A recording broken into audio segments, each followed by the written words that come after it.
Welcome back, everybody. It's Zach here, bringing you guys another fantasy football video. So I'm going to be going over 5 ambiguous backfields ahead of the 2025 NFL season that I think are going to return a lot of value for us in fantasy football this season. It's typically a really good rule of thumb to try and look specifically at good offenses that you don't necessarily know how the running back room is going to shake out. That's just a really great opportunity to find a ton of value in fantasy drafts. That typically means that you have a really good offense that's certainly going to produce value somewhere in the running back position, but you don't really know where it's going to come from. That typically means that you have running backs being drafted outside the top 30, despite not really despite the fact that one of them is going to return a ton of value. Examples of this last season would have been like Chase Brown. If like, we all knew, it wasn't hard to determine that between the Bengals offense, somebody in that backfield was going to end up being valuable for fantasy. Your options were Chase Brown or Zach Moss. If you got that right, it was massive for your fantasy roster. Same thing for the Chargers last year. You had to pick between Dobbins or Edwards. For the Cowboys, you had to pick between Dowdle or Zeke. Like, there were a lot of options available there, and if you just got those right, it was a really big boost to your fantasy roster. And honestly, it just makes a lot of sense to target those positions on those teams, even if you get it wrong. Like, you're drafting a player really late, so it just makes a lot of sense to ensure that you get exposure there, and hopefully you hit, and hopefully you find a really good value there. So yeah, these are 5. If there's any teams I didn't mention here, let me know in the comments. Like, for example, I left the Giants off this list. Like, we got Tyrone Tracy and Cam Scatabo. That's just because I don't think the offense is going to be very good. I don't really necessarily think we're going to get a whole lot of value between those guys there. But all 5 of these teams, I think, are going to return value, and it'll be fun to see how those shake out. So yeah, let's get into it here. Starting things off with Jacksonville here, I think there's a really great opportunity for us to get a lot of value out of the backfield in this offense. We have 3 players that we can sort of pick from here. We've got Bashal Tutin, incredibly explosive, like arguably the most explosive running back in this year's draft. Incredibly fast 40 time. All the athletic metrics are just off the charts. We know that Tutin is an incredible athlete. Primary concern with him in college, at least, was fumbles. So that's a little bit concerning. Apparently, he fumbled in the first day of training camp as well. It doesn't necessarily mean he's going to be bad, though, and that's fixable. And if he comes in, he could certainly be an incredibly explosive asset for this offense. You've got Travis Etienne, who's probably their best pass catcher, and then you've got Tank Bigsby, who was honestly their best back last season. They're all being drafted outside the top 30, so you've got Travis Etienne as the RB33, then Bigsby is the RB43, and Tutin is the RB46. I think we can trust that this offense should be good this year, assuming everybody stays healthy. You've got Brian Thomas going into year 2, the addition of Travis Hunter. De'Ami Brown is actually a really solid wide receiver 3 for them. You've got Liam Cohen coming over, who just ran a fantastic offense there in Tampa Bay, didn't have to move very far going to Jacksonville. I think there's a lot to be excited about with this offense here, and we've even seen this offense turn out a top 5 running back just 2 years ago. You had Travis Etienne finish as the RB2. So this offense, even before it performed at a really high level, we've seen put out a ton of fantasy value. So there's a lot to really potentially dive into here. We saw last year that Liam Cohen was really great at utilizing his running backs. You had 2 running backs, both Bucky and Rachaad White, finish inside the top 24. So there's going to be value here, and we just don't really know where it's going to be, and that's why all of these guys are being drafted so late. But one of these 3 players at least is going to be a huge value for us in drafts. Personally, even at ADP right now, I do lean towards thinking that Travis Etienne's probably the best option in drafts. I think at worst, he's probably going to earn the pass catching role, and he'll be like a Rachaad White caliber player. Means he's probably still going to return value at his ADP regardless. That feels like his floor right now where he's being drafted at. And at best, he just gets the full-time role. Maybe Tutin fumbles early in the year. Bigsby doesn't really improve. We see Etienne just come back and be himself, because Etienne was a really good player just 2 years ago. I don't really know what happened last year, but I don't want to overreact to that. Like, it could have just been a bad year for Travis Etienne. We saw like Josh Jacobs, for example, 2 years ago, just have a really bad year in Oakland or in Vegas, and then go to Green Bay and be great again. There's no reason to think that Etienne would have like aged out or anything. So I still think Travis Etienne probably has some juice left. I do lean towards enjoying drafting him in drafts right now. That being said, I think Tutin might have the most upside. Like I mentioned, he is just an incredible athlete. He's got that home run speed. He could easily be a guy that rips off a couple 60, 70-yard touchdown runs this season. And if he just fixes up the fumbles, polishes himself a little bit as a player, he is the only one of the 3 running backs here that was actually selected by this coaching staff. There's a lot of upside there for sure. With Bigsby, I'm not really drafting him. I don't see a world where Bigsby comes in and actually becomes a guy that you want to start every single week. I think his best case scenario is sort of what happened last season, where he gets the early down work, You're going to have Tootin sprinkling a little bit there, and then ETN probably ends up being the passing down guy, and that just doesn't mean there's a whole lot of meat left on the bone for Bigsby. So Bigsby to me is not one that I would consider drafting. I personally, however, am trying to leave pretty much every draft I'm in with either one of Bashal Tootin or Travis Etienne. I think one of those guys is going to be a great value. My current bet would be on Etienne, but I honestly think both have a great shot, and I would definitely try and get some exposure to this backfield this year. We got another good one here with Denver. Denver's probably going to return really insane value at the running back position this season. We've seen Sean Payton put up really high-end running back fantasy production pretty much every single year of his career as a coach. You have going back to like Reggie Bush and Pierre Thomas, you got Mark Ingram and Alvin Kamara. You've had a pretty consistent stream of two running backs being fantasy viable in his offenses. Last year they were near the top in the NFL in terms of targets. The running back position, that's what you want to see. They sure tried to make Javonte happen. He just couldn't. He just didn't have any juice left in him. But I think you've got a pretty significant upgrade across the board at the running back position. You got both J.K. Dobbins and R.J. Harvey here. Both of them are very significant upgrades to anything they had in this backfield last season. That being said, I think it's pretty easy for me here. I just personally think that R.J. Harvey is by far the most talented running back in this roster. He's also by far the best pass-catching back, which is typically where we're going to get value out of a Sean Payton offense. So even at his ADP, where he's being drafted as the RB21 versus Dobbins as the RB40, I think R.J. Harvey has like legitimate top 10 upside if things break right and he can get that starting role. Feels bold to assume Dobbins can stay healthy the full season as well. We saw him get injured last year, and that was the healthiest year of his career. He also just was bad after the first couple weeks of the year. I think people are really just sort of looking at last year as a holistic, from a holistic point of view, and thinking Dobbins had a really great year, and he did. I'm really happy for him. It was great to see him come out and sort of return from that Achilles injury, or two of them. But it's just tough for me to really buy into Dobbins being like a legitimately like valuable fantasy asset. I don't really see a world where he ends up being the primary pass catcher. He is better in pass protection right now than Harvey, so maybe they end up trusting him more and he just gets dump downs, but they're not going to have him running routes or anything. He's not going to be a very effective pass catcher in terms of like a yards per catch standpoint. I think if I have to only take one of them, I'd certainly lean towards taking R.J. Harvey. That being said, though, if you want to take J.K. Dobbins as the RB40, you can't really go wrong there. There is definitely value there, and I think both are pretty good values, to be honest, but I prefer taking Harvey if I'm only taking one. I'm not opposed to taking both of them because Dobbins is being drafted so late, so if you want to take both, you can, but it just feels a little bit rough clogging your roster like that. So I lean Harvey, but again, I think both are values here, and there's going to be value in this backfield for sure this season. Next up, we got probably the grossest backfield in the entire NFL here, and it's really interesting. So in Dallas, they really don't have a running back on the roster that's worth trusting. You've got Javonte Williams, who is probably in line to be the starter right now. You've got Miles Sanders, then you've got day 3 pick Jaden Blue. I really liked Jaden Blue coming into the offseason, but there's been a lot of reports coming out that really sort of are turning me off of him. If you want to hear a good drumbeat for these guys, you want to hear coaches saying the right things and everything, and when you hear bad things about a player, especially this early in the season or this early in the offseason, it's normally safe to believe them just because like there's no incentive for these guys to say anything bad about their players. So if bad reports come out, it's definitely bad news.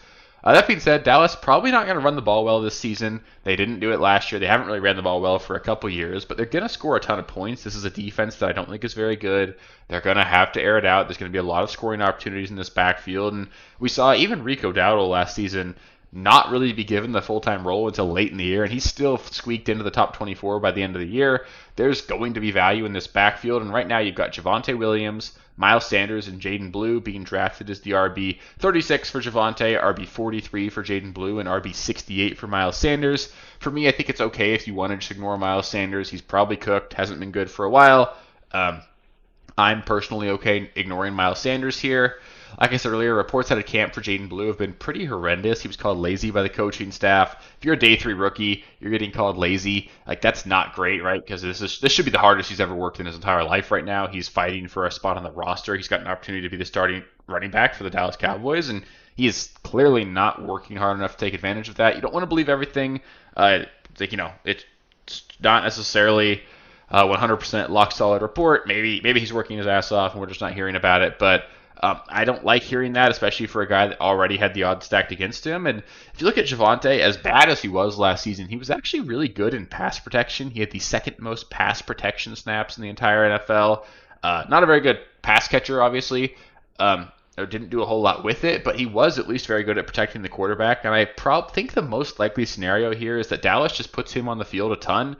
uses him as a guy that's going to protect Dak, and then he's probably still going to get the short yardage work and probably going to get some dump downs here and there as well. I mean, there's also the possibility here with Javonte where he comes out and he's just better this year, and he's another year removed from that horrendous injury. It's been a little bit too long now for us to really bank on that, but there's still the possibility that he wasn't fully healthy last season. I've seen a couple training camp highlights. He looks a little bit more explosive. They're not in pads or anything yet, so I'm not going to get overhyped by any of that, but he looked pretty good in some of those highlights. I think that if any of these guys is really going to be a full-time starter, it's probably going to be Javonte, and it's probably going to be really gross, but I think Javonte is probably going to just volume his way to a couple one-yard rushing touchdowns and a bunch of checkdowns that he's leaking out in pass protection. I think Javonte's the best value here is the RB36 off boards. I'm starting to like it. I don't like that I like it, but I think Javante's a great pick here. And again, there's going to be value here. My bet's on Javonte, but I highly recommend you make your own decision there as well. I just know that Dallas is going to give us value. I'm giving you my opinion as well. I think Javonte is probably the best bet, but I actually hope it's Jaden Blue. I've got him in Dynasty. I think there is upside there, but it's probably going to be Javonte if I'm being honest here. Next, we got another really interesting one. We have the Kansas City Chiefs.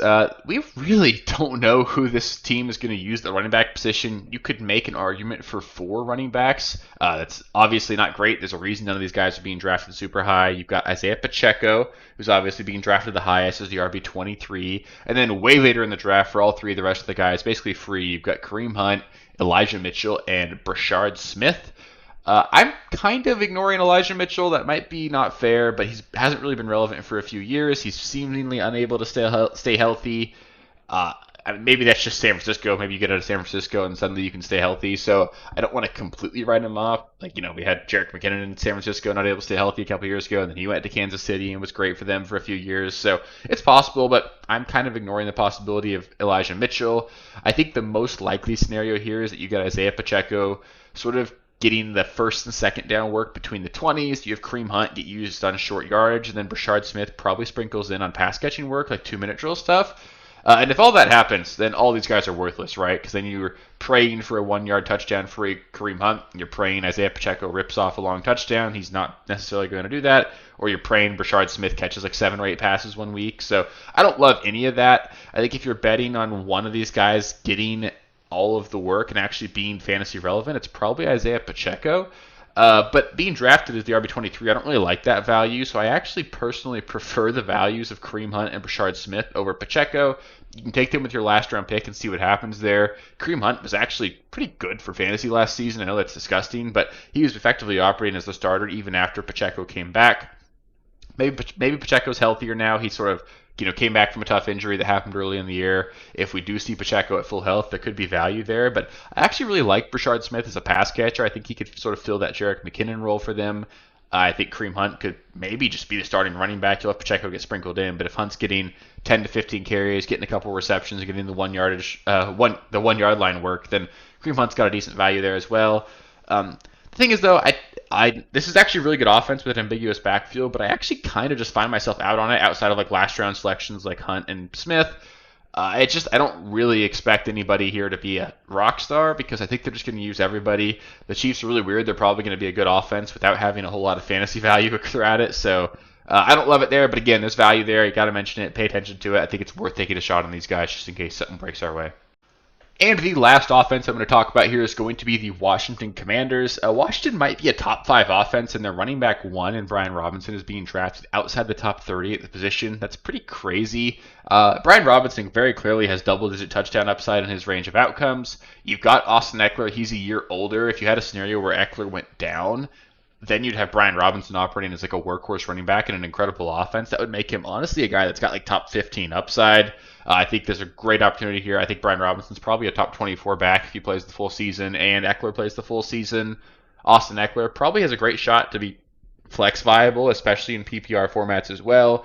Currently being drafted as the RB47 off boards. So kind of free right there. He's being drafted right after Bashal Tutin and right before Nick Chubb. So I think he's a way better draft pick than Nick Chubb, right? We saw there was actually some juice left in Eckler last season. He's a part of a better offense. I think both these guys are great picks. I have no problem taking either one of them. If I personally were going to take one of them, it would be Brian Robinson because he clearly operates as the starter. We saw Brian Robinson miss some time last year, and when that happened, We did see Austin Eckler and a secondary running back get utilized, so they didn't really want to give Eckler the workhorse role the same way they probably would for Brian Robinson. So I think there's more upside with Brian Robinson there, but I think both are good picks where they're being drafted. I think Brian Robinson is sort of like the last of the running backs you can draft and just say, hey, that's my starting running back. Like, if you draft Brian Robinson as your running back too, you're going to be fine with that. And he's basically free for where he's being drafted. RB31 being drafted in the 8th round. So I really like that value there. I think he's a great value, but again, I think Eckler's a great pick too, and I've got no problem taking him there either. So that'll do it for the Ambiguous Backfields video. If you guys have any questions, any comments, any teams I didn't mention, let me know in the comments below. I'm happy to give you guys my opinions there. Up next, I'm going to get into some values. So I'm going to talk about values at the wide receiver position, values at the running back position, and then I'll do a hybrid video where I talk about values at both the quarterback and tight end positions. You guys don't seem to care about those quite as much. It makes sense. It's a lot less of those players. But it should be a lot of fun. If you guys haven't already, make sure you subscribe to the channel. There are going to be a ton of videos coming out over the next couple of months. We got a week until the Hall of Fame game. We're really going to get into the heat of draft season here in a few weeks, and it's going to be super exciting. So you're going to want to make sure you're subscribed, making sure you're not missing anything, making sure I'm here to help you all year long. I'll be doing continuous uploads and everything throughout the course of the regular season as well. So if you're subscribed, we're going to win some championships together, and it's going to be a lot of fun. So yeah, really appreciate you guys. Also working on a draft guide. It'll be free for you guys. Just putting together like a nice PDF draft guide for you guys if you want it. It'll be live on August 1st, hopefully. Been pretty busy, but I think I'll be able to get it out by then, and it should be a lot of fun and fun reads, fun bit of material for you guys to hold on to as well. So stay tuned for that. If you guys haven't already, make sure you subscribe to the channel, click the bell, like the video if you made it this far, and then one other note, there will be a subscriber league. I'll mention this a couple times here, but we've got 12 spots, myself obviously filling one, and then last year's winner filling another, so we've got 9 spots left over. If you guys are interested, drop a mention in the comments. We'll try and get the league filled up and get a draft scheduled here in the next several weeks. So yeah, should be a lot of fun and super stoked. Thanks guys. Peace. Thank you guys for watching. If you haven't already, please be sure to subscribe to the channel, like the video, check out these other videos here if you haven't. If you want more content, please feel free to follow me on Twitter at RealSteelFFB. I'll be more active on there as the season goes on. Thanks. Catch you later.